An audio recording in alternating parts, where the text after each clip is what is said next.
बताएं कि कहां पर ईद आज मनाई जा रही है, कहां पर कल मनाई जाएगी। जयपुर का रुख करेंगे, जहां हिलाल कमेटी ने ऐलान कर दिया कि अब 14 मई को ईद उल फित्र की नमाज अदा की जाएगी। हिलाल कमेटी की मीटिंग में काजी शहर मुफ्ती मोहम्मद जाकिर नौमानी की सदारत में हुई।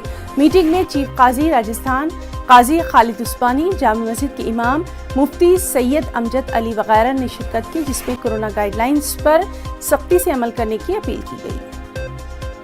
ने ऐलान किया है कि देश में और प्रदेश में कहीं भी चांद नज़र नहीं आया है, लिहाजा 14 मई को ईद मनाई जाएगी। फिलहाल हिलाल कमेटी के कन्वीनर और चीफ काजी राजस्थान काजी खालिद उस्मानी हमारे साथ मौजूद है। साहब, क्या फ़ैसला हुआ, क्या ऐलान आपके किया?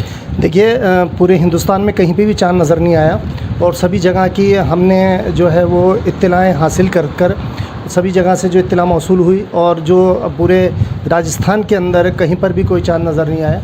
तो हिंदुस्तान और राजस्थान की तमाम सूरत हाल देखते हुए बिलखुसूस जयपुर शहर के अंदर भी जो है वो मतला साफ़ होने के बावजूद भी कोई चांद नज़र नहीं आया। 14 तारीख़ जो होगी, 14 मई, इंशाअल्लाह ईद उल फित्र उसी दिन होगी।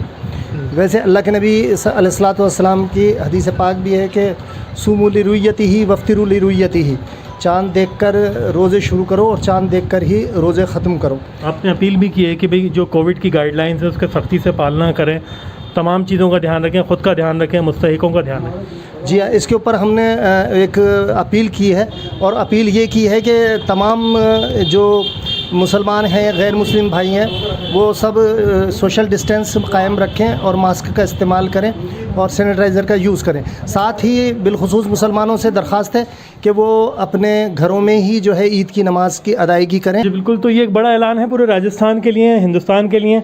राजस्थान में जो हिलाल कमेटी है जयपुर की सबसे अहम मानी जाती है, इसका फ़ैसला पूरे राजस्थान में लागू होता है। हिलाल कमेटी ने साफ़ कर दिया है ईद है वो 14 मई को मनाई जाएगी, लिहाजा मांग भी ये की गई है कि तमाम लोग अपने घरों से ईद की नमाज़ अदा करें और जो कोविड की गाइडलाइंस है उनकी सख्ती से पालना करें। अरबाज अहमद, न्यूज़ 18 के लिए, जयपुर से। आज की ताज़ा खबर में फिलहाल रुकना चाहेंगे एक ब्रेक के लिए।